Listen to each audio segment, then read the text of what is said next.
Sir, good afternoon.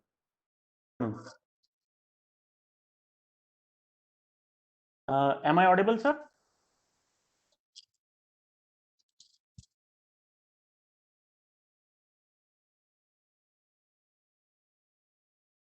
Sir? Good afternoon. Good afternoon, sir. Am I audible, sir? Hello? Yes, you're audible. I Hello. think I'm You're not audible. audible to No, you're Shekhar, audible, sir. sir. No, I'm audible to you. And I think you are audible to me also. Sir, you Yes, are sir. audible, but okay. Great, sir. So let me just give you presentation. Yeah, you are the presenter, sir. So now I think if you want, you can start. So good afternoon, everyone. Let me Okay, sir. start. And I think you had wonderful sessions in the morning, and let's hope you'll have. What we'll do is a U-turn now today, and I'll be talking about something which is a little out of the current practices, though it's very much there in the industry, and it's the most hyped after deep learning method, probably in tune with GANs, but probably even surpassing GANs. So it has the widest applications possible. And to start with, I'll just tell you, I'll be talking about graph neural networks and its variants. And we'll be sticking to the basic idea of graph neural network and how it's really a straightforward extension of convolutional neural networks. Though people are working towards graph LSTM, towards all kinds of data, which is graph data, people are trying to tune and people are trying to make GCNs or GNNs, as they're called, more and more viable for applications. So without much ado, let me start, and I'll be real slow, but the mode will be a little different. I'll be quickly switching to the research mode, in which I'll be telling you after say an hour or so, I'll be telling you about possible applications of GNNs and what is the current state of art and where you can start. All these things I'll be talking about. But let's see how it pans out. So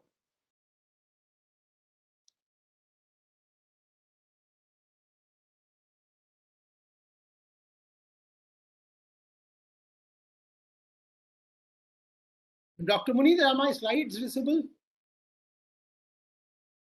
Yes, sir. They are. Dr. Munir, my slides are visible? Yes, sir. Yes, sir. They are visible, sir. Okay. So let me just start without any introduction, because there will be a lot of introduction to the whole thing. I'll be talking about representation learning on graphs. I'll not elaborate on the topic also, because it will be basically be talking about graph neural networks. But I want to learn basically all deep learning, all neural networks, all machine learning is representation learning. And how do we say that? We say that, for example, it's a mapping from X to Y. And if you are able to look at something which has a different representation, probably you learn more about that particular thing. For example, if you are able to classify, if you are able to see a disease as happening or not happening, or from the symptoms, if you look at the disease where the disease is there or it's not there, that's just a change of representation. So all machine learning, in fact, all learning, I would say, is just a change of representation. And this change of representation is something which is important. And when we do representation learning on graphs, then the question is, how do we do representation? How do you learn representation in graphs? That means, given graph data, just spatial data, or relational data in which the data points are connected to one another, how do you learn representation on this type of relational data? Till now in CNN, we had seen that in neural network, we've seen that each data point is taken to be independent.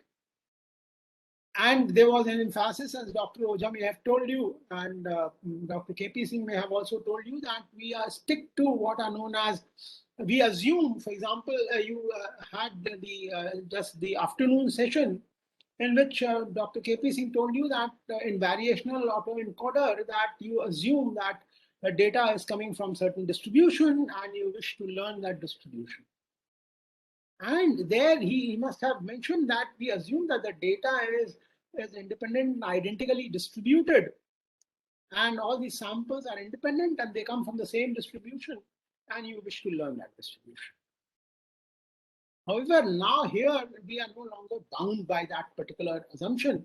We are saying that the nodes are related or dependent on each other and forming a graph. And there's nothing different here. The graph is a graph that we know about, and we want to learn on graphs. And how do you learn on graphs? One single line, that if we are able to do convolution on graphs, and if we are able to do pooling on graphs, we are done. So the whole exercise of around 2 hours will be how do you perform convolution, how do you perform pooling efficiently on a graph. So to start with, the question that we ask, what makes deep learning great? So that is a philosophical question or conceptual question that we need to ask. And if we are in a position to answer this, then probably we'll allow us to go forward. So the first thing is we have data and lots of data. It means we have lots of information. And we have a lot of computational power to be able to process this particular data. And obviously we have storage as well.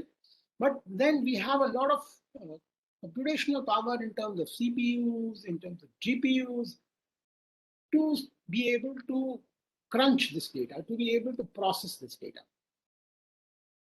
And then we have neural networks which can beat the curse of dimensionality.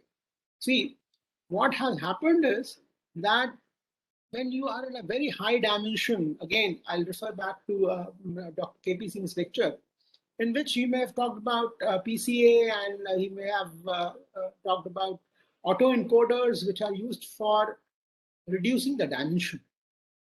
And we say that we wish to reduce the dimension because in very high dimensional space, we are this what is known as a curse of dimensionality, which says that at very high dimensions, the distances between points become are non-discriminatory. That means the distances between points are almost same, and they don't discriminate from one another. But then I'll not stick to this. So what is the good news? The good news is that data have structures. That means the data is not really random in nature. So if you look at the figure on the right hand side, this is a very high dimensional space, and every point that you see in this mosaic that you have on the right hand side, if you follow my mouse, every point is an image. But then every point is an image, but is every point a meaningful message? So is every point a meaningful image? The answer is no. So number one, if you look at the second bullet, we have a blessing of structure, and that's a good news, that the data is not random. That means every combination of pixel in a particular, say 100 by 100 or 1000 by 1000 image, all values, every random combination of pixels does not constitute a meaningful image. So the data is not random, they have structure. And when they have structures, then we say that these structures are actually concentrated in low dimensional space. And you will say, again, sir, this is does this follow from the first statement? I would say yes. For example, we have data lying on a surface in 3D. So you have data, say in a room, and it is lying on a surface. For example, this image you're seeing, the data is lying on a surface. So data is in 3D, but since it's lying on a surface, it's actually 2D. What we are saying is that meaningful data is actually not random. They are in low dimensional space, which is embedded in a high dimensional space. So the data is concentrated in low dimensional space. That's the first good news that we have.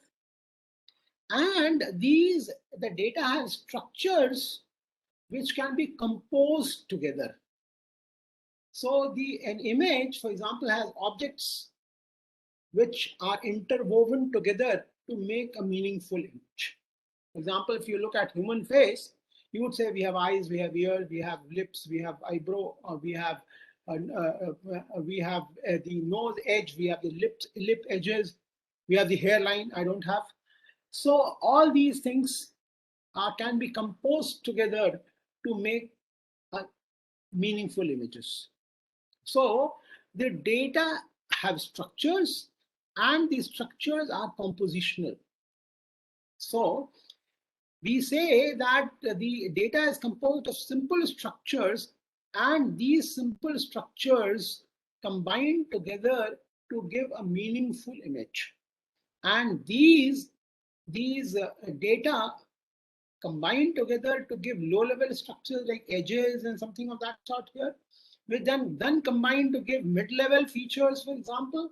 Then they can all again combine to give high-level features. So we can have the data is composed of structures. The data is not random, but it's actually lying in a low-dimensional space and not really in the high-dimensional space. And these structures have the property of compositionality. So that means they can be composed together to form high-level features.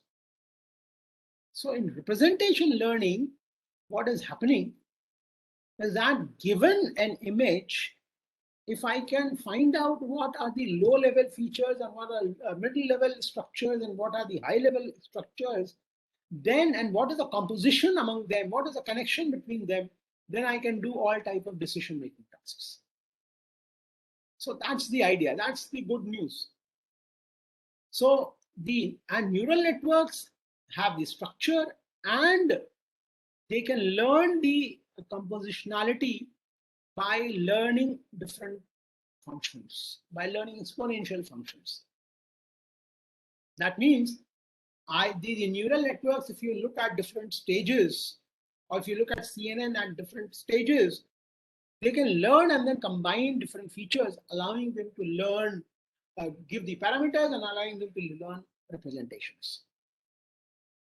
And the other piece of good news is that given a neural network, you can learn the parameters through a technique called backpropagation, which you have been doing for the past 2 days. And using backpropagation, I can learn very large number of parameters. For example, a CNN can have 10 to the power 9 parameters or 10 to the power 10 parameters, and you can learn the value of these parameters in a consistent manner using backpropagation, for example, in CNN, or if you are using, say, LSTM, then backpropagation through time allows you to learn the shared parameters of the LSTM. So you have a huge capacity to learn. So how compositionality is captured in images, let's see. So we have already seen it, but let's see a little more detail. So compositionality is captured by learning local stationary structures. So we have layer 1, and so initial layers of CNN, for example, finds out what are the low-level features.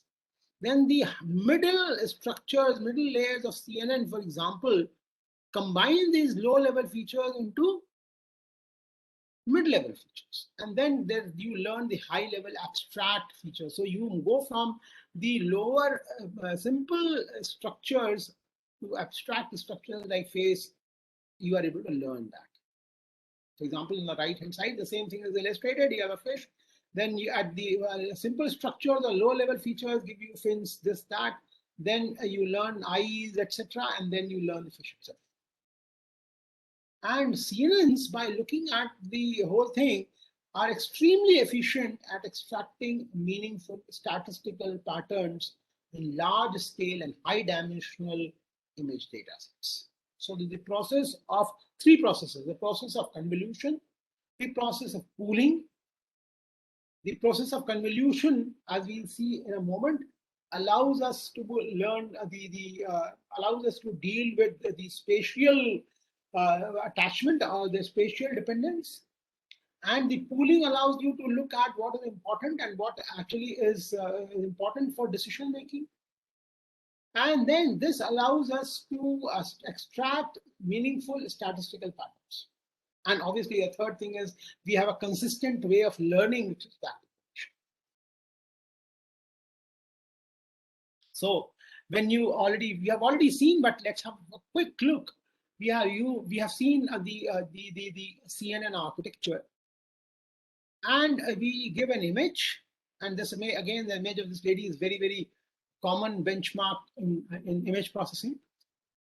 Then we have the convolutional layer, in which we learn the low-level features and learn how to combine them by using a process of convolution, which is nothing but inner product. Then we have a non-linear way of combining them through a non-linear activation function. And then we find out what is important, what triggers the output using from pooling. And then we have a fully connected network to allow you to do decision making. So this is how you do it. We have the input, then we have compositional layers, which extract local stationary features here, and then compose them via downsampling and pooling. And then we have fully connected layers for decision making. And how are we learning parameters? We learn parameters through the process of backpropagation. Now, some theory, some dash of theory is here. The assumption is that the images are locally stationary. Stationary means stationary in the statistical sense, and we'll not go into details of that. No need to clutter you with these. But the assumption of convolution is that the images are locally stationary. That means similar local patches are shared across the data domain. So similar local patches, as you see in this small red rectangles, are shared across the data domain. And the convolutional filters allow you to extract these local stationary patterns. So if there are edges at different parts in my face, then the convolution filters allow me to extract these stationary patterns. Let's go ahead. And as I told you, that the assumption is, and the assumption which holds in the world, is that these images are compositional, and local stationary patterns can be composed to form abstract complex patterns. And how do we extract these hierarchical patterns? We use pooling. We use downsampling, and using pooling, for example, we find out what are the most influential structures or patterns. That means what influences the decision making most. Another assumption. The first assumption, obviously, we found that the images are locally stationary and we have similar local patches. Then we are in a position to extract these patches, mine and extract these patches. Then we say we have a very, very important assumption. And this particular assumption is the key to everything. It says that we assume that the geometry is Euclidean in nature. When we say that the geometry is Euclidean in nature, that means we are doing convolution on a Euclidean grid. And you will say, sir, this is something which is a little out of breadth. But we are by Euclidean, we mean that it follows Euclidean geometry, it's flat. And the measures of distance are the Euclidean distance. So the measures of distance are Euclidean distance or the Cartesian distance. And convolution assumes that the data is on a regular patch, and the convolution is done on the Euclidean grid.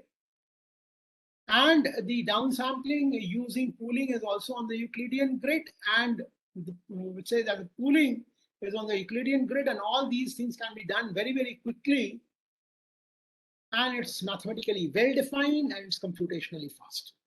For us, looking at it, we say that the data is lying on a regular grid, which allows me to do convolution and allows me to do pooling in a very well organized manner. Now comes the idea here that if the data is not lying on a Euclidean grid, suppose the data is lying on a ball or lying on a sphere, on the surface of a sphere, then the distances are along the surface of the sphere, and the distances are no longer Euclidean. So first thing, how do we represent such data? So the data is not lying on a regular grid. Then how do you represent this data? So you can represent this data by a graph.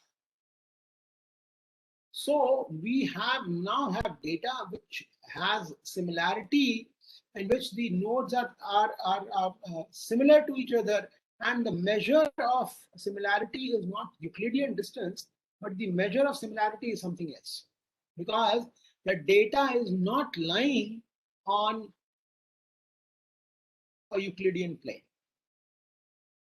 For example, if you have the map of the country, then the distance between Prayagraj and Lucknow is not how the crow flies. It follows the route, so it's a non-Euclidean distance. From distance from one place to another, it follows the road, so it's not the Euclidean distance. So the data that we have in real world, for example, the traffic data that we have, the road network that we have, the social networks that we have, the knowledge graphs that we have, the protein-protein interaction graphs that we have, even our own World Wide Web that we have, all of them are non-Euclidean in nature. And we can represent them, and we represent them as a graph. So the data is relational data, and they are represented as graphs. For example, the patient data. If you look at the symptoms of different patients, and then you say that there is an edge between the patients. All of these patients, for example, have fever. So one feature is common. They may have some other symptoms as common. The more symptoms which are common, the nearer they are. Or the relation may be defined previously, a priori, because we say, okay, we are going to have a friend network or a patient network, patients which are admitted to the hospital. So they are all connected. And then they all have symptoms which are features of the individuals. Similarly, we can have biological systems. For example, we can have hierarchies of cell systems. We can have disease pathways. So we have taken examples from the medical world, from biology world. We have genetic interaction networks. We have gene co-expression networks. We have cell-cell similarity networks. We have the protein and the binding of the protein with the virus, for example, in coronavirus. So all these data are graphs and can be represented as graphs. Obviously, we want to do certain decision making on graphs. The whole idea is to be able to do decision making on this particular graph data. So what are the ways in which we can analyze data? We can predict the type of a given node, which is the most common. If I look at the relational data and say, and we do that everywhere, we say that this person is friends with these persons, so he must be a teacher. This person is seen in the cafeteria with these set of persons, so he must be a student because others are students. So I can do node classification. I can also do link prediction. People are, I'm your friend and he's my friend, so I'm his friend. So that kind of link prediction can also be done and predict whether two nodes are linked. I can find people who are closely seen together and we have a network. So we can say that we can find out clusters. So you can do community detection. For example, all these are BTech students, all these are MTech students, all these are faculty people. So I can do community detection. I can also say that looking at the two networks, I'll say that both of them are similar, and this is MNIT and this is IIIT and this is IIIT NAIR. So we can say that we have just not the similarity can be extended for finding out the network similarity, similarity between two networks or two nodes. So now we say that till now we had points, but this is the graph. So we have, and the graph has a certain geometry. So we say that this particular learning problem in deep learning can be termed as geometric deep learning problem. And then what makes a graph different from the Euclidean patch that we have as an image? Number one, the graphs have irregular structures. We don't have neat connection, one hop connection with my neighbors. The graph may be a weighted graph. The number of neighbors may be different. There may be some nodes which are isolated. So unlike images, audio and text, which have a clear grid structure, regular patch, graphs have irregular structures, and that we know. And then obviously, it's hard to generalize the basic operations like convolution and pooling operations in the graph. So why is it hard? So modern deep learning, obviously LSTM and CNN, assume that we have a regular grid structure, a Euclidean structure. And we define convolution, for example, in CNN on this particular image, which is like a grid structure. And this is a LeNet or an AlexNet, for example. Or it will be something which is indexed by time, which is regular, as we have seen in time series, LSTM or recurrent neural networks. They are indexed in time regularly. But graphs are more complex. There is no fixed ordering or reference point, which makes the problem of saying whether two graphs are identical or not, the same or not, they're isomorphic or not. This problem becomes NP hard because there's no fixed ordering or reference point. They are often dynamic and have multimodal features. Unlike this CNN, which allows you to do very the convolution operation, as you're seeing in CNN, the convolution operation is quite well defined. It's quite easy. So the fact is, to summarize, we have the graph form what are known as non-Euclidean data. The main challenge is to define compositionality in graph. How do you find structures and how do you really compose the structures? So what all things we are going to learn in graphs? Number one, we have information on the nodes. The nodes have features. Number one. Number two, the nodes are linked together. The nodes are linked together. So the geometry, the connection, the geometrical structure, the way in which nodes are connected also has information which can be used for decision. So there are two things. Number one, the nodes have features and they can be lying on a very high dimensional space. depending on how many features you have. Number one.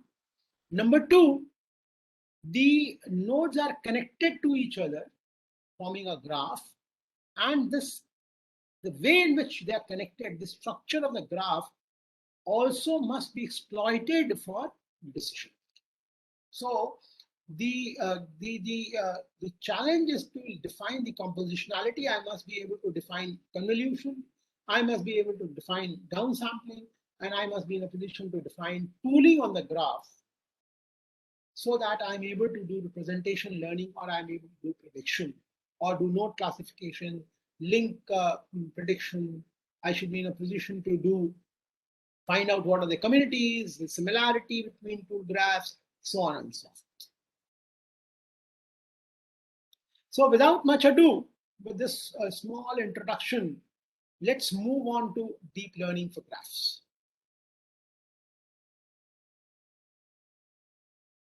So as usual, when we are defining convolution, let's look at CNN for 2-3 minutes, and then quickly then move on to the graphs. So because we have to define compositionality operations like on graphs, like convolution and pooling, downsampling, we need to define. And we'll see these two are the only things that we need to define. If we are in a position to define and find out how do we do convolution on graphs and how do we do pooling on graphs, our work is done. And that we'll be talking about for the next 1 hour or so. So let's see. So let's revisit and see how convolution is done. So, and the goal is obviously to generalize convolution beyond Euclidean data. That means data which is not lying on a regular grid. So let's see again. So what do we really do on in a CNN is that we take an image. We have a filter which has random weights to start with, and then why do we take a group of pixels? Because we want to capture the spatial structure. One thing is done. From MLP, when you move to CNN, the movement, say, it was driven by the fact that the MLP was concentrating on the individual pixels or individual nodes without any connections. Whereas CNN started looking at a group of pixels which are local to each other. And that is the reason why we in CNN, when we do convolution, it looks at not one pixels, but a group of pixels on a local patch. And hence, convolution is characterized by locality. It is also characterized by translation. That means you look at the patch and then move and then move and then move. So this is what is being shown here. We're not going into details because all you know about it. So we move from one and then shift it. Then we do the inner product or the convolution operation once again, and so on and so on. Now we want to move from images to networks, and that is the idea that we have. But let me point out something which is which may have missed. Let me point towards that. So, whereas in CNN, when we give the input, every pixel, the node equivalent is a pixel. So if you have a 1000 by 1000 image, we take 1000 by 1000 image, put it into an array which becomes a column vector or a row vector of 10 to the power 6 entries, 10 power 6 pixels. Here in graphs, we are not looking at the individual pixels. Here the node is an image itself. I'll repeat. Here in CNN, when we put an give an input, every pixel is actually taken as a node. Here, the entire image is a node. So if I say that we have a graph, then this particular every node of this graph is actually a full image. So for example, when we go from images to networks, see, this is a single CNN layer with 3x3 filter. And when you look at the graph, then all these are actually what? All these will be one image itself. What do we do in CNN? We transform information at the neighbors and combine them. So what is actually being done by the convolution operation is finding out the influence of the neighbors on a particular pixel. So when you have an image, what is the convolution operation doing? The convolution operation is actually finding out the amount of influence of a particular of the neighbors on a particular pixel. So I repeat once again so that it does build anew.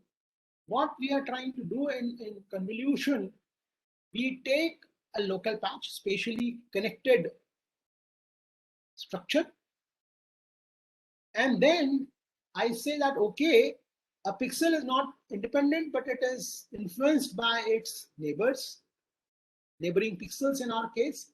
Then I find out what is the influence of my neighbors on me. So for an image, within an image, if you look at this particular image, then I say that, okay, what is the effect of all these pixels on this middle pixel? What is the influence? And if you put it as a network, then all these are pixels. Then the convolution says find out what is the influence of these neighboring pixels on this pixels, and the influence of me. Self loop says that what is the influence of me on myself. So what does convolution do, my friends? Convolution is an operation which tries to find out what is the influence of my neighbors and myself on me. So, so what does convolution do? And we are analyzing convolution because we want to extend it to the graph data. So I transfer information at the neighbors and combine them. So it is like this. This is something which makes it interesting, and it borrows from the probabilistic graphical models and graphical models. It is like that, as if I'm getting messages from my neighbors, and I'm combining the messages from my neighbors. And what is the message? The messages are HI, and I'm taking WI, HI, where WI are the weights. How much influence, how much weight should I give to a particular message from my neighbor? That is learnable. That is a learnable weight, WI. So if you look at the whole thing, the convolution operation can be seen as getting messages from the neighbors and combining them together, adding up all the messages from my neighbors. For example, I have 1, 2, 3, 4, 5, 6, 7, 8.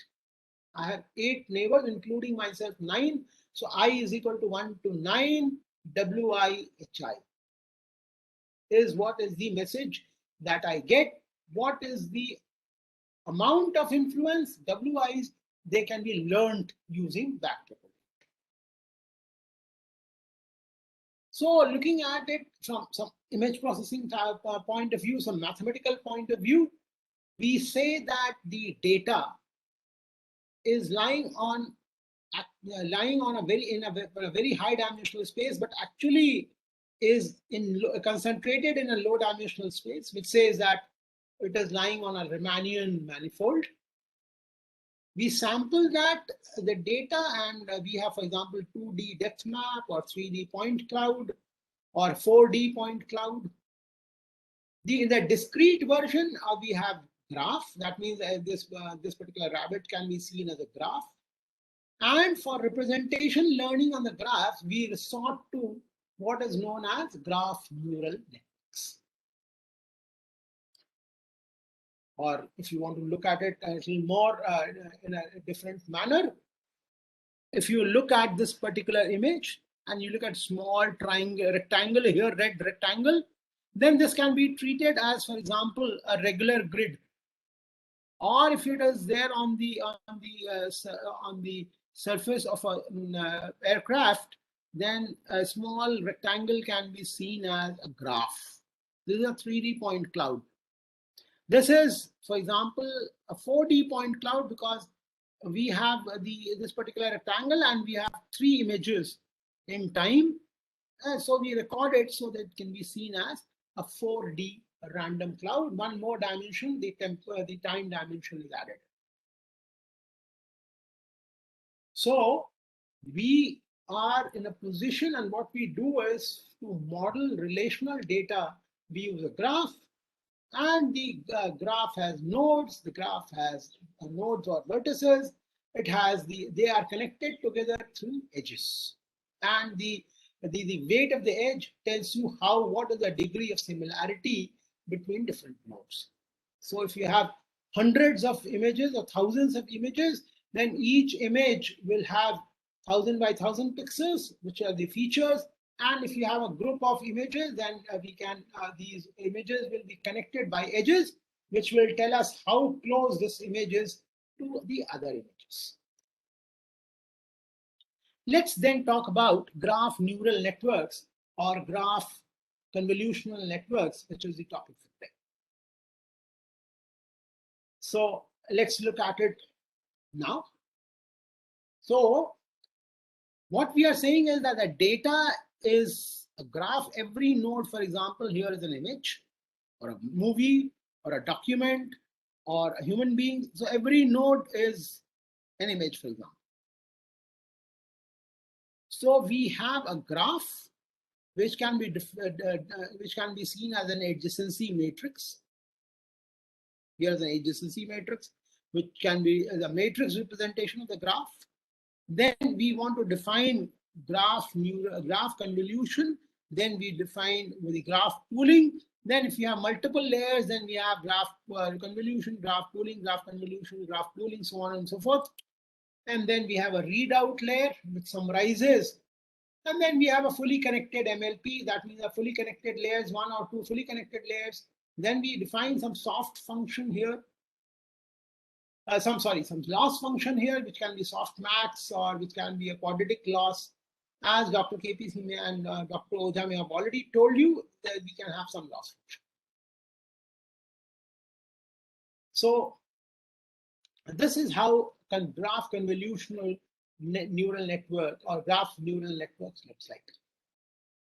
So looking at it once again, we say that we have the input graph. Then we define convolution operation. And what is convolution operation? And that is something which is interesting. The convolution operation is nothing but finding out the accounting for the amount of influence from my neighbors. And then if I'm able to know who are my neighbors, then they'll pass messages to me. And that can be one form of convolution, which is called message passing neural network or message passing GNN or something, or message passing convolution. And then obviously you know that the convolution operation will affect what? Will affect the features of particular nodes. Then we have pooling, for example. So pooling, you find out you retain only those nodes and those features which are important in decision making. And that's what we were doing in CNN also. So similar thing that we do here, here also, we do what is pooling. So let's have a look. So we have an input. Then we do convolution. We must be in a position to define convolution operation. Then we define pooling operation. Then we have a readout layer followed by fully connected MLP.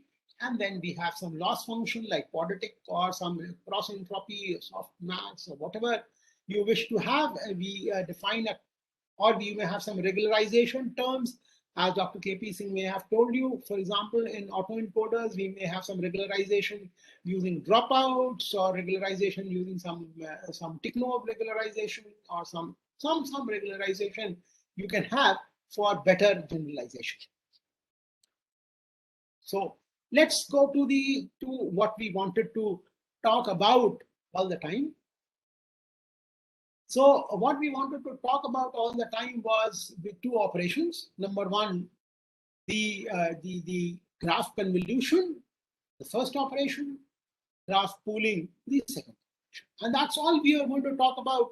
Nothing else we are going to talk about in the entire lecture. We are going to talk about graph convolution followed by graph pooling. What are the techniques which are there? So if you see my mouse, so we have an adjacency matrix A. The input is, so A is the adjacency matrix, which says which represents a graph. If the nodes are connected, then it is 1. If the nodes are not connected, then the entry is 0. So it is a symmetric matrix, which is n cross n, where n is the number of nodes or the vertices. The number of nodes is equal to the number of data points. Then what is x? X are the features at each node. So if the data has d features, or we say that's lying in a d-dimensional space, then we have x represents, and x is also called the features. Then when we do graph convolution, the output is we have same number of nodes.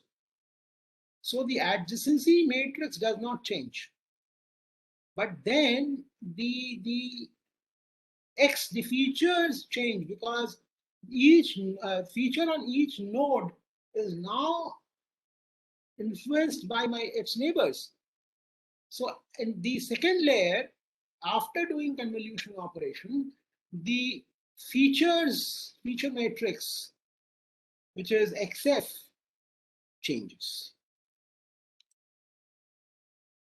So the graph convolution refines the node features. Then you look at pooling, and before we go deep into the types of convolution operations that we can have, let's look at what does graph pooling do. Same as CNN, we have the input. This is the adjacency matrix A. The feature matrix is X. After pooling, what we get is something like this. What we get is that the number of nodes also change, because we are leaving out some nodes or dropping some nodes. So now the adjacency matrix becomes AP, and the feature matrix also change. For example, that becomes XP. The total number of features are also modified.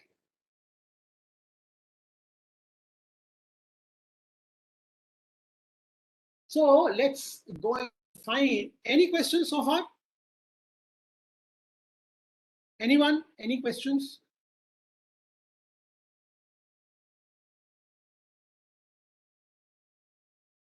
So it seems that there are no questions. Thank you. So we move on and find and see what is convolution on graphs. And the beginning of all difficulties, let's look at how do we really do convolution on graph data. So graph convolution networks, or graph convolutional networks, or they're called graph neural networks, generalize the operation of convolution on graph data. Something that we already had on unrelated data is applied to relational data. So let's define the graph. So we have nodes which are represented, and each node has features XV, and they're connected through edges. So, and every node has, say, some neighbors which are, say, k in number. So we have k neighbors which form the neighborhood, and each neighbors are u, and U are an element of NV, and V being the point under consideration, the node under consideration, and then yes. So what we want to learn the presentation of this graph. What is the input is are the nodes and the adjacency matrix. So now we start looking at the whole thing. We say that what were we doing in CNN was we were taking the regular patch. It's no longer a regular patch now. We are putting the filter and we are doing W1 X1 plus W2 X2 plus W3 X3 plus W4 X4. What was it actually? So we say, let's see if this is a function and this is also a function. The filter which we are putting on top of the image and the local path, both of them are functions. So we say that if, how do we really define the convolution operation mathematically? And this is necessary because now we don't have a regular grid. We have an irregular connection. So we say that let's look at the whole thing. So previously we had a node, and in the next stage we had a non-linear function, and then there was a weighted matrix, weight matrix W, which was multiplied with the initial x's which were there, fully connected network, and then we had it was passed to a non-linear function, and then again there were random weights which were multiplied by. So it was matrix multiplication followed by a summer followed by a non-linearity, again a matrix multiplication. Similar here, we have the graph, and the graph has two things. Every node has features, and there is an adjacency matrix. So the convolution operation is we take the adjacency matrix, we take the node features, and we have a random W matrix. So and then after multiplying these three, it passes through the summed up and passes through the non-linear function, which is sigmoid here. Again, in the next layer, the same thing happens. Next layer, same thing. So, for example, this graph, this is the adjacency matrix with a self loop. With a self loop, that is why the diagonal is 1. So we know that we have a problem of diminishing or exploding gradient in a CNN. So the number of features may vary, the value of the features may really vary. And hence what we do is we normalize A by multiplying it by D inverse. So one more change, we multiply adjacency matrix so that it's normalized to maintain the scale of the output features, because the scale of the features may be different. So you multiply it by the inverse diagonal matrix, so that degree of the matrix, so that the whole thing is normalized. So we have the adjacency matrix. A plus I means that there's a self loop. Then there's a degree matrix. As you can see, every node here, example, node 0 has 1, 2, 3, 4. So it is 4. So it has 4, 4, 3, 5. So every node here I'm showing is the degree. And then D inverse is 1 upon that. So diagonal matrix is hence the inverse is just inverse of the 1 upon reciprocal of the diagonal elements. So now what does the convolution become? It's just a non-linear function on the A matrix, which is the adjacency matrix, into the X, which is the feature of every node, into the W. W is a random weight multiplied by the by D inverse, which is the degree inverse matrix passed through a non-linear function. This is the propagation group. I'll just show you an example of a graph. This is a graph. This is a graph. This is a social network graph. And the same graph is represented here. This is the social graph representation of karate club. Let's see, what is this karate club all about? So there is a karate club, and this example I'm taking the most popular example on all blogs, all papers. So very, very important.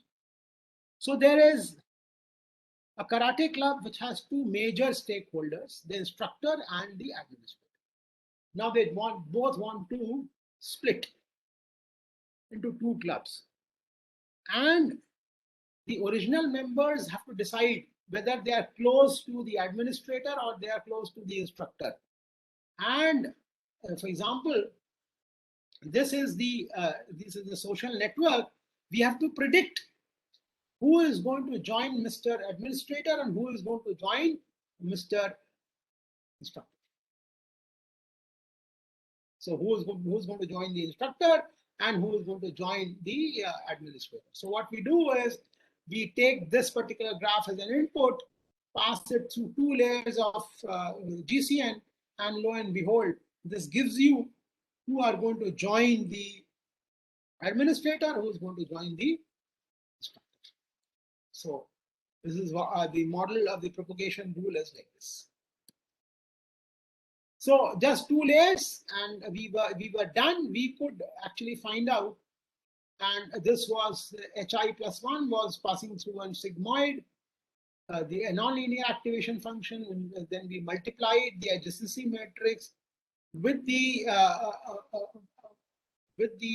feature matrix, and then from the previous layer, and then we have the random weight multiplied by 1 upon the or the inverse of the degree matrix, which is a diagram.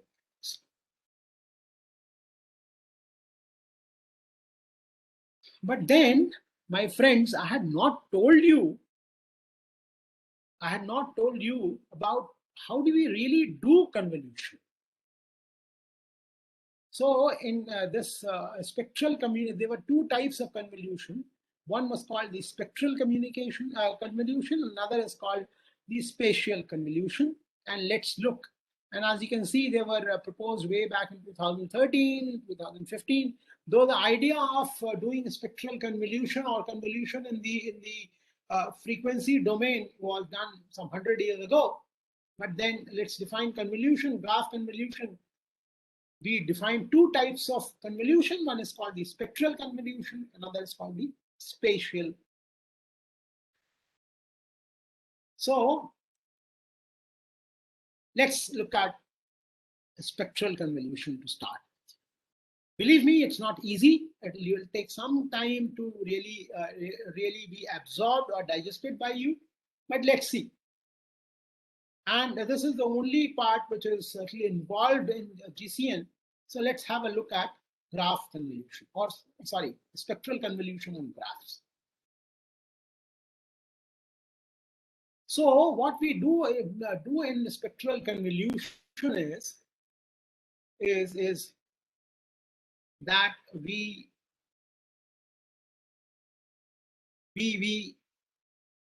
take the Laplacian matrix and do an eigenvalue decomposition of the Laplacian matrix of the graph, and using the Laplacian eigen decomposition, we try to understand the underlying structure. But let's see how. Let's see. All these words probably you may have come across before, you may not have come across before, but let's have a look at spectral convolution. How do we really work? So suppose we have a graph, and what we are doing is we are trying to define a graph and graph signals. So we have, for example, a graph in which we have V1, V2, V3. These are the nodes or the data points, and these are the edges between data points, the relation between the data points. For example, this is a social network, or this is a citation network. So we have a social network in which we have nodes, we have edges, and we define a graph. Then we define a signal on the graph. For example, we have data points. For example, we have sampled a signal, and then there is a signal which is going. Suppose we have the value at t is equal to 0 is 1, the value at t is equal to 1 is 2, the value at t is equal to 3 is 3, the value at t is equal to 4 is 4. Then you can draw a straight line, which says that this is the signal. So likewise, we define a signal f in the graph. No need to worry, this is all for concept. Ultimately, it will come out to be very simple. So we have defined signals on the graph, F1, F2, F3, F4, and so on. So we have a graph signal which says that every node has features, and F is nothing but a relation or a mapping between the nodes and the features. So we define F1 to Fn. And let's see. So we are in a position. So with this basic idea that, okay, there can be signals, graph signals. Let's return back to something which is more concrete, something that we really do. And let's look at this. So this is the data that you have. This is the relational graph. So how does a graph look like? Graph can be represented as an adjacency matrix. Then we can define a degree matrix. For example, V1 has degree 1 because it's connected only to V2. Then we have V2, it's connected to 3. V2 is connected to V1, V2 is connected to V3, V2 is connected to V6. So the degree is 3. So it's a diagonal matrix in which the degree matrix is a diagonal matrix in which the entries are the number of connections that we have. The number of edges that a particular node has, or number of neighbors that a node has, is the degree matrix. Now, the important thing is, and one of the most important matrices we come up with is called D minus A matrix. This is called the Laplacian of a graph, or it's called the Laplacian matrix. So very simple, we have the adjacency matrix, which is A. We have a degree matrix, which is D, and L is a Laplacian matrix, which is equal to D minus A. Just 1 second of digression. If the adjacency matrix is it's a weighted graph, then Laplacian will be equal to LD minus W. So, and it is defined both for directional as well as non-directional graphs. So we have L, which is called the graph Laplacian, or called the Laplacian matrix, is equal to the degree matrix minus the adjacency matrix. And what we do is, in the spectral convolution, we say that the convolution filter is not there in the spatial domain. We have taken it to the frequency domain or the spectral domain. So filter in the spectral domain is actually a log of the discrete Fourier transform. I'll just before you get bored and find out that something is extraordinary is happening here, which we have not heard about. Let me remind you this you have already done in BTech first year, in which what we did was we said, okay, if you want to find out if you have a forcing function V on an RLC circuit or an electrical circuit, we used to go to the Laplacian domain. We used to find out the Laplace, and then we used to say, okay, the convolution in the Laplacian domain, in the time domain, becomes multiplication in the Laplace or the frequency domain. Same here. Remember what we used to say? Find out the Laplace of the RL circuit. For example, it will be IS will be equal to R plus Ri of S plus L. Di by dt used to become something. So similar approach, convolution in the time domain becomes multiplication in the Fourier or the Laplace or the frequency domain. That is the idea of BTech first year we are trying to exploit and use here. We say that if we are in the graph, it's actually something in which there are points. The value of the node 1 is so much, the value of node 2 is so much, the value of node 3 is so much. It's like a signal. So if we are able to define convolution, what is convolution? Convolution in the frequency domain is multiplication actually. The convolution in the time domain becomes multiplication in the Fourier domain or the frequency domain or the spectral domain. And what we used to do Fourier transform. So, and we used to take the Fourier vectors. Now what we are doing is, we are saying that we'll do exactly the same thing. We will do convolution in the time domain by doing multiplication of the two matrices, the filter matrix W and the L matrix, which is Laplacian. Nothing but this. We'll just take it and multiply them.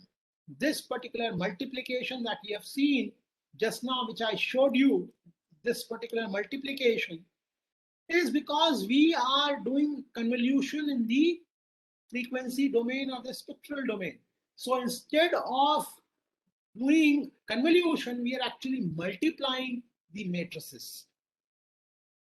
So here also, what we are going to do, my friends, is I'll define the graph Laplacian, which is nothing but D minus W, where D is the degree matrix, A is the adjacency matrix.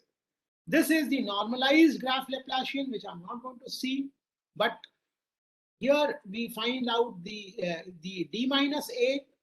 Then what I'm going to do is I'll go to the spectral domain and do eigenvalue decomposition. So we know that convolution of two signals here, F star G is the convolution of two signals, is actually the multiplication in the Fourier domain or the spectral domain or the frequency domain. So you find out the Fourier transform of F, you find out the Fourier transform of G, multiply them, take inverse Fourier transform. That will be the convolution. The idea is very simple, that convolution in the time domain is multiplication in the frequency domain. And here we have defined graph signals. We are saying, okay, if you look at this, we find out the Fourier transform F hat, G hat, multiply them together, and then do the inverse, again, this bigger cap here, graph inverse Fourier transform, and that's the result. I'll just jump this here. So very simple. We find out D minus A, which is the graph Laplacian or the Laplacian matrix. Do eigenvalue decomposition, which is finding out what are the basis vectors like Fourier. So instead of Fourier decomposition, what we are doing here is eigenvalue decomposition. So you do the eigen decomposition. You, instead of the Fourier vectors, what we are getting are the orthonormal eigenvectors. And then I do the I go to the frequency domain, multiply in the frequency domain or the spectral domain. I just multiply the signals, take the Fourier, multiply, do inverse Fourier to get the convolution. And that is what is convolution in the spectral domain, my friends. Very simple. I'll just repeat it once again so that you have a bigger understanding of this. So you have the input graph, which is the input signal. We have a filter, which is nothing but the random weights. Take the frequency. I can do the eigenvalue decomposition so that you are able to know the Fourier transformation. Multiply these two vectors pointwise. Take inverse Fourier, and that gives you the convolution. So now very easy. So the next layer, which is HL plus 1, is nothing but the diagonal matrix of WL into UT into HL, where U are the eigenvectors of L. So what people did was, they said, but finding out the Fourier or the Laplace of a full matrix of a full graph is difficult. So there were certain approximations which were defined, and we said, okay, it's very easy. The next layer HL plus 1 is equal to F, which is nonlinear function, which is nothing but the sigmoid of H of the adjacency matrix A into the previous, what is coming from the previous layer, which is X, which is the input, into W. very simple. What are the drawbacks? I think I've made the whole thing clear. So the next layer is equal to the adjacency matrix and whatever is coming from the previous layer, into the weight matrix, random weight matrix of this layer. What is the initial H coming is the X input, is the input signal, input feature matrix is what is coming. Now, what are the drawbacks? What are the drawbacks of spectral convolution? Number one, you have to consider the entire graph. So it's computationally intensive. It's not local. And we found in convolutional neural network that we were considering only the local structures. And we cannot generalize it to different graph structures. So that means for every graph, even one node changes, one edge changes, you'll have to redefine the entire Laplacian and spectral convolution. And it is difficult to do tooling. So this is one example of a paper in 2016, which was, this is the input signal, which is nothing but a bag of words representation. So every document is related to different documents, as you can see. Then you do the feature extraction using a CNN, and then you do, you have a GCN, you define a spectral convolution, and then you do classification and so on. But so people found that the spectral convolution, though mathematically very interesting, was computationally intensive and could not be scaled to very big graphs. So what we started doing was we started trying to have spatial convolution. We don't go from the spatial domain to the spectral domain. We go to the frequency domain. We stay in the spatial domain and define convolution in the spatial domain. And it was found that this is something which is pretty easy to do and pretty straightforward. So what does spatial convolution do? It's very, very straightforward. It works on a local neighborhood. I choose a node and look at my neighbors. So for example, the spatial-based methods, they define graph convolution on a node's spatial relations. So for example, images can be considered as a graph with each pixel representing a node. And each pixel is connected to nearby pixels. And a filter is applied 3x3 patch, for example. Look at this. This is representing an image as a graph. So what does an actual CNN do in convolution? It just checks for the influence of the neighbors. So for example, this is where we are doing convolution. We say W1 x1 plus W2 x2 plus W3 x3 plus W4 x4 plus W5 x5, W6 x6, W7 x7, W8 x8 plus itself. So for this graph, can we extend this logic as what people thought in 2020, as near as 2020, in which in a survey, we said, okay, can we do convolution in the spatial domain? The answer is yes. See W1 x1 plus W2 x2 plus W3 x3 plus W4 x4 plus itself W5 x5 or W0 x0. So why not define convolution, as I had told you initially, as an image, as a message passing process? So what do we do? Very simply, in a spatial approach, is that in the spatial based graph convolution, the convolution is actually considers the influence of the neighbor's representation on a particular node of choice or the node under consideration. It looks like this. So very simple. For example, you have this undirected graph here. Suppose we take the node, consider this particular node, and I want to find out what is the effect of neighbors on this. So very simple. I have all the nodes are, these are the neighbors, 1, 2, 3, 4, and itself, self-influence. So what is update for this rule for this particular node in the next layer? Very simple. I take x0, w0, which is hi, w0, which is hi's are the features, plus summation of j is equal to ni. Ni is my neighborhood. So I consider the influence of all neighborhoods, which are nothing but HIL into W and L in the Lth layer. So very simple. I just do message passing. And this I will repeat. So it has a lot of, it's easy message passing convolution. It has desirable properties like weight sharing at all locations, invariance to permutation, linear complexity, applicable everywhere, very easy. So, but what are the limitations?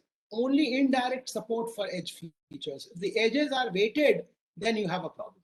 This works very simple, and the native version works only for node features, but it does not consider the edge weights. If the edges are also having weight, then the spatial convolution is not all that simple. You need to modify that.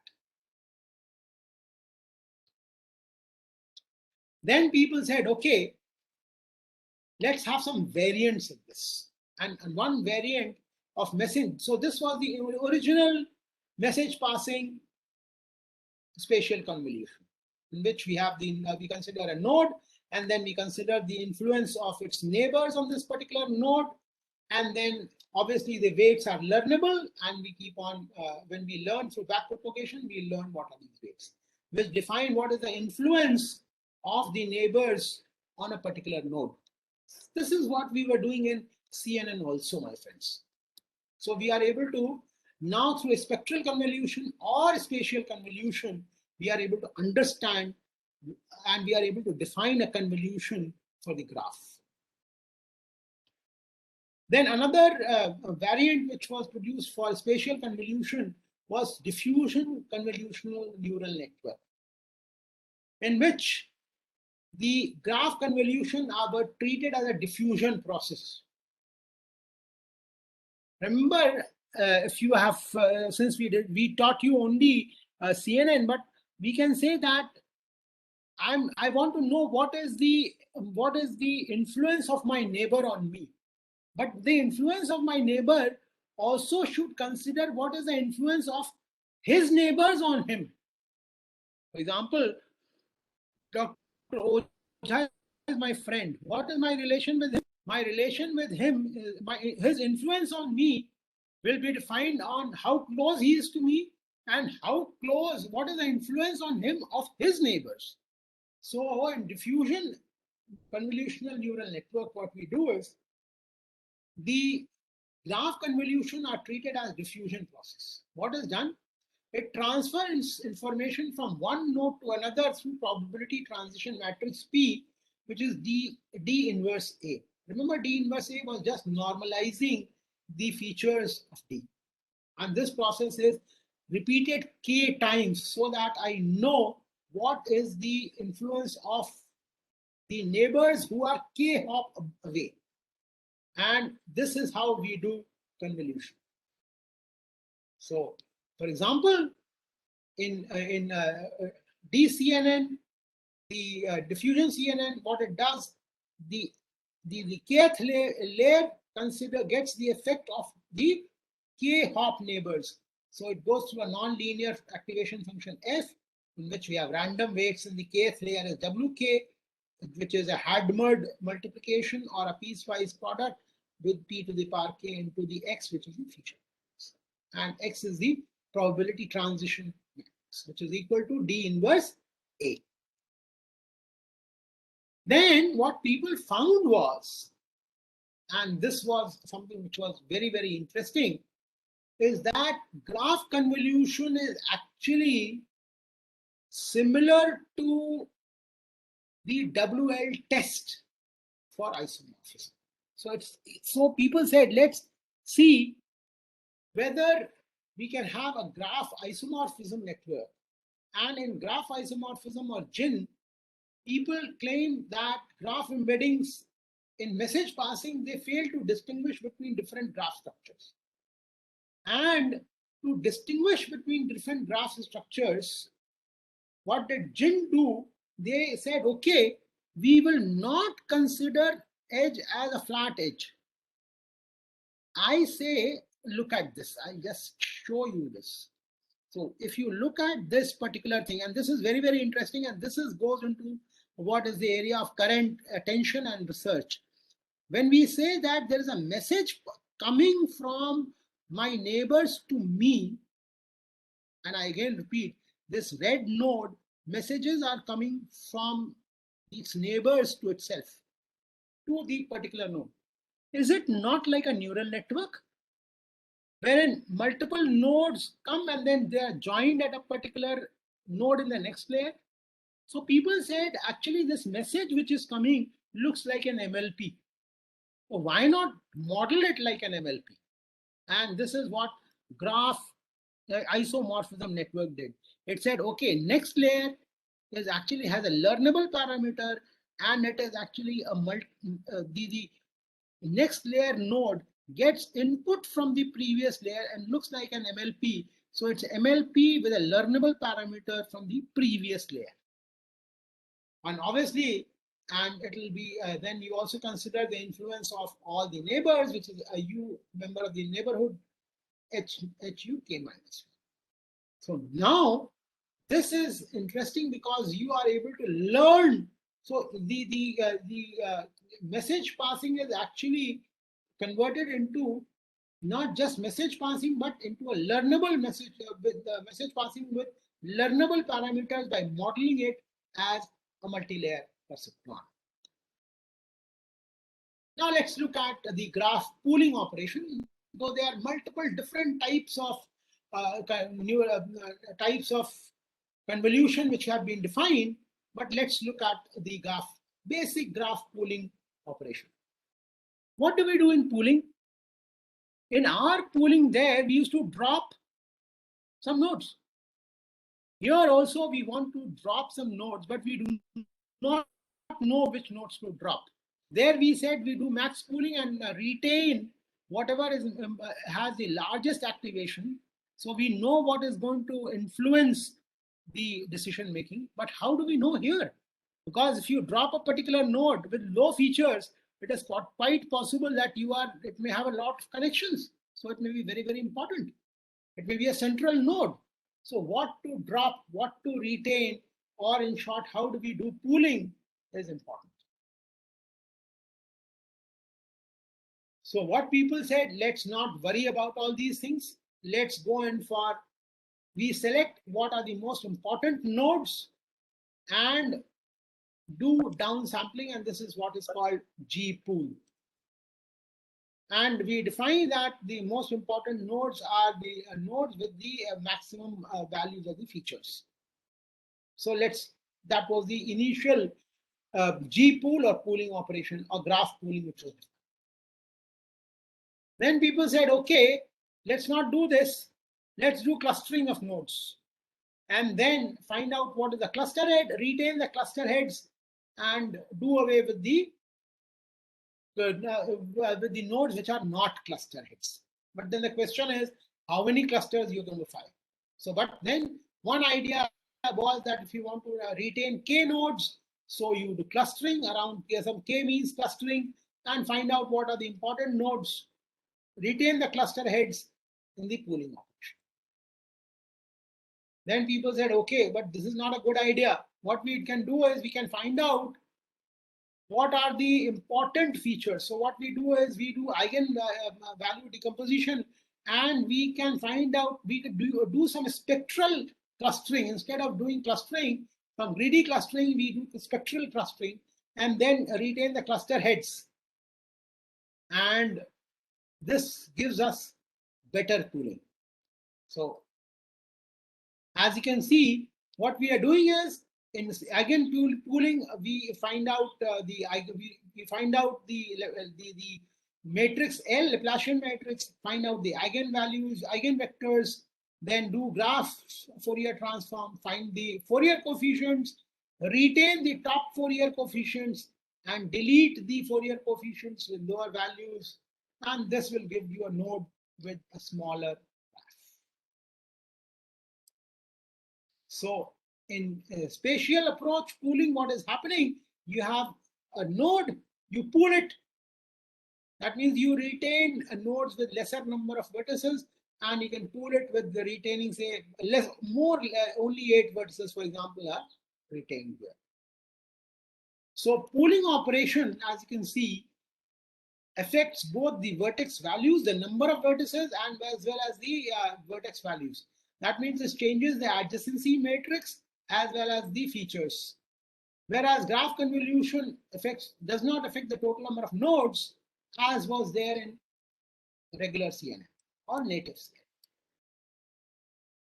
So we have seen a few techniques for how to do convolution in graph, how to both spectral convolution as well as spatial convolution. We have seen a few techniques for pooling also. Both of them, my friends, are hot areas of research just now. Even though people are now given a lot of thought to convolution, a lot of pooling techniques have been proposed. As you can see, this Eigen pooling, for example, was proposed in KDD in 2019. This was proposed in 2020, for example. This was G-pool itself, which is the first pooling, was defined in 2019 ICML. So as you can see, all these have been defined just now. It's quite recent. But then let's look at, do we have some applications of this? So I would first say that this is one area of deep learning which is the hottest and which has the maximum applications, exciting applications of GCNs occur, or GNNs are there in all different areas. For example, Magic Leap, which was proposed in 2020, which is known as super glue. There is a super glue architecture which allows you to do 3D computer generation of 3D graphics. For example, this super glue architecture applies GNN to feature matching in images and allows us to do 3D reconstruction, place recognition, localization, and mapping. And I believe there's an MIT paper which was proposed. Have a look at it. The technique is called Magic Leap, and the architecture is called Superglue, which uses GNN for feature mapping in graphs. Then in the Hadron Collider, GNNs are used to detect particles. For example, and this is a very exciting application in which a GNN was used in the Large Hadron Collider to predict that God particle. So this was a killer application of graph ML. And using graph machine learning or GNNs, the existence of boson was predicted using real-time processing. So we were able to process billions of collisions per second, and this was resulted in a graph. And through the graph, by looking at the graph similarity, we could detect and we could predict the existence of particles. So again, we can use GNNs for disease classification, and this is a very popular paper in 2020, in which not only people started predicting the evolution of COVID, but what drugs are close together by finding out and this is a real killer application, my friends, in which we form a graph of drugs and then find out what drug is close to, for example, remdesivir or some antiviral drug. So all repurposed drugs actually are coming out of by using GNNs. So when you say that arthritis drug is useful for COVID, or heart drug, cardiac or diabetes drug is useful for COVID, all these drugs which are being repurposed have been predicted using GNN, because then we know what are the features of the different drugs, form a network, predict whether it will be effective or not, and then after you have shortlisted, you can test on real data. Then This is something which is again used for designing of vaccines, in which, or designing of drugs for new drugs for, say, COVID, or for cancer, in which we find out what are the binders, protein binders. For example, in coronavirus binds to the ACE proteins. So we know what can actually bind to the ACE protein faster than corona, thereby not allowing the coronavirus to bind, and thereby not allowing it to bind to the coronavirus more quickly than ACE proteins. So the coronavirus will join that particular drug and will not bind to the human protein, or not be able to make an entry into the human body. So this is another application of geometric ML or GNL. So the geometric deep learning is, for example, used for mesh-based molecular surface representation. It predicts the interaction of proteins with other molecules, tells you the speed of docking calculations, and then obviously gives you the prediction of protein-protein interaction network, which is used for drug design. For example, GNNs were used in Decomposition for polypharmacy side effect. This can also allow what will be the, as you can see, there are different antibiotics here, ciprofloxacin, doxycycline, and we say what is the effect of these. So what will be the effect of a new drug? All of them are connected, and there's a graph, so you can predict the side effects of a new drug, whether it will be toxic for the human being or not, without actually testing it. Now, having said this, let's look at what are the areas in which people are really working. What are the shortcomings of graph neural networks and GCs that we have talked about? And then let's look at the current areas of attention, what people are doing, and what research is going on, this particular hottest topic of research in deep learning or machine. The first thing that that came to our mind was that whenever we are finding out the Laplacian, or whenever we are defining the graph, we were taking an unweighted graph. So if I take the social network, I'm considering all friends to be equal, or to be having equal influence on me. So we said that this is not a very interesting idea. We are not considering who is closer friend of mine, who is not so close to me. And it is possible that I may also have my foes and in my social network, in my friend list. So I wish to know who influences me most, who is closer to me, who is a closer friend, who is not a closer friend. So in translating to graph, I wish to find out what is the influence of my neighbors on me, what amount of influence. Or in other words, we said, what is the attention that I get from my neighbor? And there was a very famous paper some 2-3 years back, which was there, which is called "Attention is All You Need." And graph attention networks, what they do is, the GAT uses attention to learn the relative weights between two connected nodes in message passing. So in spatial convolution, when we are talking of message passing, the convolution, then we say what is the amount of influence, or GAT calculates the attention for the node pair I to and J.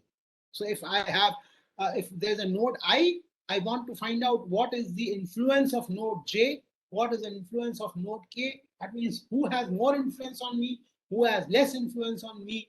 That means I'm able to consider that, and that can be done. That was done in graph attention networks. So the attention is the measuring of the connective strength between node. And then you just don't say this has so much of attention, it's a learnable weight. So from the target through backpropagation, you learn the influence or the attention that my neighbor gives on you. Let's have a look at the figure, and that will make it clear. So here it is. In graph, you can, and this came from transformers in NLP, so I'll not go and discuss this at the present moment, but the idea is that every node has input features H1, H2, Hn, and the importance given by node Vj to Vi can be written as Eij, which is A, which is a function, into Whi, which is, W is again a weight matrix, which is random, Whi into Whj.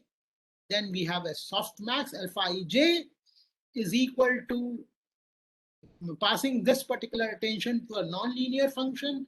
These W's are, these are just nothing but concatenation. These W's are learnable weights. This is a normalization factor.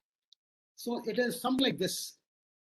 For a particular node, I take the weights of all my neighbors. So I know what is the amount of influence that I have from my neighbors. It is not that somebody who's nearer to me has more weight. Obviously, he's on more weight, but the weight is random. It is learnable. We learn through backpropagation. So we have the graph attention network allows us to consider the influence of my neighbors on me. And this attention that I get, or the influence that node I has on node J, is learnable. And it is done like this. Then people said, there's a Stanford paper which said that when we have variable number of nodes, what I do is I don't take all the nodes. I just take a sample, fixed sample. I'll take only K nodes. I may have 100 neighbors, but somebody may have 50 neighbors, but I'll stick myself to 40 neighbors from every node. So I sample a fixed size of neighbor, and I do that. And when I have fixed size of neighbor, then this makes processing easy. So the graph sage used spatial convolution, but then and had message passing, but used fixed size of the neighbor through sampling. So what I did was I took fixed size of the neighbor, and the rest was same as message passing. In one variant, instead of having the nodes coming, we said that, okay, I'm going to use LSTM for learning the influence of which neighbors come first. So instead of taking the edges coming directly to me, I have an LSTM aggregator. So instead of using an MLP or direct aggregator, I learned the aggregation by using a gated recurrent network, which is, as you can see how complicated things are becoming within a GCN, within a GNN, for message passing, for aggregation of the influence, aggregation of whatever is coming from my neighbors. I'm using an LSTM aggregator to learn what is the influence. So within a GNN, for every node, there is an LSTM. In fast GCN, similar to graph sage, people said that, okay, I will not take all the nodes. I will just sample and use some Monte Carlo type of sampling, so that I don't consider all nodes. I just consider only a few nodes, and that was called fast GCN. And what it did, instead of using a spatial convolution, it used spectral convolution with sampling. So sampling reduced the total number of nodes, so that convolution could be made quickly. Then there's another paper which has come, and this is the area of research in which people said, okay, we will not use any nonlinearity at all. We will not have activation. And they showed that if we don't have a nonlinear activation function, if you don't use nonlinearity also, then also we get very good answers. And what they did was they had a loss function as the softmax, and then trained the network using stochastic gradient descent without using any nonlinear activation function after. This is a recent approach called simplified graph convolution. Then there was one paper in which I believe I should skip this, but this was to make the spectral convolution and improve the computational problem of Chebyshev polynomials by using Cayley transform. I'll not discuss this because this came and then a lot of research has not been done for furthering this. This came some 3 years back. Then in 2018, we had what was known as FeastNet, in which a graph convolution operator is used to establish correspondences between filter weights and graph networks with arbitrary connectivity. And after that, we do the convolution. Then finally, my friends, people said that if you have a time series, you have LSTM. Suppose there's a graph, you have a social network, your friend circle, and that is evolving with time. Then how do you predict? So how do you add a temporal dimension to graph convolution? So we started defining what is known as spatio-temporal graph convolution for adding the time dimension. So what happens is we partition the neighbors, construct k neighbor receptive graph, and then as the network evolves, we keep on finding out what is the action and define the convolution to be able to predict how the network is going to evolve. And this is the area which research is going. Number one, how do we add the temporal dimension to graph convolution neural networks? Number one, how do you really cater to directed graphs is another area of hot research, my friends. So there are different areas in which, and number three, what we have found is that we cannot make GCNs deep. It's not that we can have just 2-3 layers. After that, there's a tendency to cluster. So how to make GCNs deep is the third area of research. So you have different areas of research. Number one, how do you add the time dimension? How do you really add convolution on directed graphs? How do you really modify the attention networks so that we can have better gaps? 4, how do you really how do you really make GCNs deep? How can you have better pooling techniques? How can you have better convolution techniques? All these are hot areas of research in addition to so many application areas applying to disease classification, applying to drug development, applying to protein-protein network, applying to physics, applying to everywhere. You have a lot of applications of these GCNs or graph convolution or graph learning as well. Then similar in line, we had learnable graph convolution. I'll not go into details of this. Then can we apply GCNs to hypergraphs? This was a paper in 2019 from Indian Institute of Science, which was called Hyper GCN, in which GCN or convolution was defined on hypergraphs. Very easy. In a hypergraph, there are multiple edges. In a particular between two nodes. So each edge here, each hyper edge was defined as a pairwise edge, and hence we could define GCN or have GCN for hypergraphs. If you want to make a start, these are the starting points. As you can see, these are the starting points. These are the review, which this is a Zhang review and the Wu review. Both of them are very, very good. They have just come just now in 2020. There's a little older review, but very good review by Zhao. And this is the network model. There's another review paper which has come in IEEE proceedings, which is a very, very good review. Then how do you scale the graphs, as you would say? Then fast GCN or cluster GCN was proposed. Anybody who's interested in scaling GCNs can go and look at these. Those who are really want to go into the theory of it and see the theoretical analysis in these papers which are there in NIPS or the other places. And as I said, people are moving towards adding a temporal dimension or dynamic GCNs, and people are moving.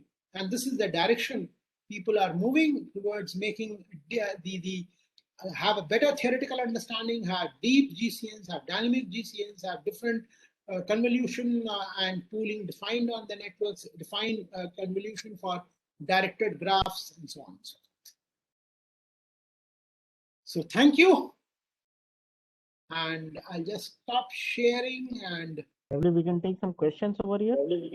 Thank you, sir. It was overwhelming and never heard about so many variants. I'm just excited and just feeling like as if I am now in BTech. I hope I could have been in BTech now. So I don't think these are a part of our machine learning in our curriculum, because we are only doing the scikit-learns. no, ma'am, So I this was is not a part of the curriculum. This is the area of research as of now. Yes. So the implementation must be really like we need a breakthrough on those, because ready-made functions. No, ma'am, libraries- implementations, at least the native implementation is available on TensorFlow as well. However, if you start training it on your laptop, it might take some days.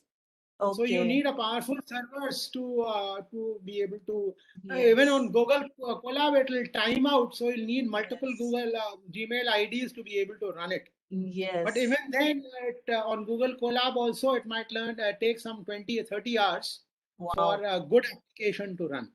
So you must get some hands-on, some powerful servers. I just now went to the net and saw how people are doing. So they have mentioned PyTorch. Then I remembered Dr. Yes. has also told, like, we have to move to PyTorch. Our like faculties also, I think we have to move towards the PyTorch now, because Yes, ma'am. You'll have flexibility. towards PyTorch. Yeah. Thank you so much, sir. Thank you. It Thank was you, ma'am. really a wonderful session. Though the mathematics Thank part you, ma'am. was Thank you so little much. bit tangent, but okay, we'll try, sir. Because it was just a first session, so obviously it will take time for us also to go through it. And thanks for giving Yes, it'll take references time, also. but you'll be able to. This is the benefit of having, sir. Actually, I've noticed this time that this is the benefit of having two-part FDP, in which the second one is continuation to the first one, that we are able to actually cover the research topics which are open problem, and these are not only textbook content that we are covering over here. These are true research topic, and as you referred, so many papers from 19 and 20. So many people will be encouraged to venture into these research problems. And at this platform, I would really appreciate and encourage everyone to engage into networking and probably collaborate with other faculty members, so that we all could get benefited from our expertise and we can work in joint collaboration. So that is the best thing we could get out of these FDPs. Thank you so much, sir. This last line, the point which you told, collaboration, it is really needed, because in one pocket or just like that, I can't do, and many of us can't go ahead, rather than just be theoretical and maybe some PPTs we can show to our students. But real work, even if it is not a very big breakthrough, gives us confidence. Like, for example, the CNN and all those parts, at least we are able to do something. But the GCN and all those things obviously need to have some hand-holding from the experts like Sir Shekhar sir, Tiwari sir, yourself, Professor Oja, and I'm really excited about this FDP. Like, it gave so many things, not only the basics, the advance, the roadmap to the future for the next 10 years. So I congratulate you all, the organizers, and thank you so much. Let's congratulate Dr. Oja. He thought about having FDP in two parts. Yes, sir. Yes, sir. I didn't attend the first one. The second one only I am attending. So I understood that there was one first part also. I missed it. Okay, but thank you so much for giving the time. There is a question from N. Beher that, sir, any reference you can provide on implementation in Python? I would suggest the references sir has provided in those. Nowadays, every author just publish their implementation over GitHub. All So I codes think are available on if GitHub. you refer to the paper, yeah, you might be able to find them easily. Yes, every Sir, can implementation you is share the slide? I'll share the slides with you, sir. Why not? Okay, okay. So I'll upload it and they can refer to these papers. They can refer to those GitHub codes. Yes. Thank you, Yes. sir. Thank you so much. And I really appreciate Thank you so much. Thank you. the effort you have taken the whole 4 hours. And thank you on behalf of all the participants. And thank you so much. Thank you, sir. Thank you so much. So Bye. we will end the session over here, and tomorrow is the 5th day. We will meet again tomorrow at 9:30 when we will have Professor KP Singh talking about transfer learning, and then we will have a spiritual lecture by Mr. Ankit Gupta. And then in the evening, as I have written on the WhatsApp group, at 3 o'clock we will have our final quiz. And remember, this quiz is for half an hour only. However busy you might be, you should attend this quiz. Otherwise, I won't be able to guarantee the certificate. And please achieve 60% marks. Okay. Okay, sir. Thank you, sir. So I will close it Okay, now. sir. Bye. Okay. Bye, sir. Oja sir, can you share the today and yesterday's Yeah. videos? Thank you. Yes, yes. Yesterday's videos are downloading. I will share them in the in some time. And today's video actually it takes some time in recording the WebEx. As soon as it is available, I'll try to upload them. Okay. Okay, everyone. Thanks a lot. Goodbye for the day.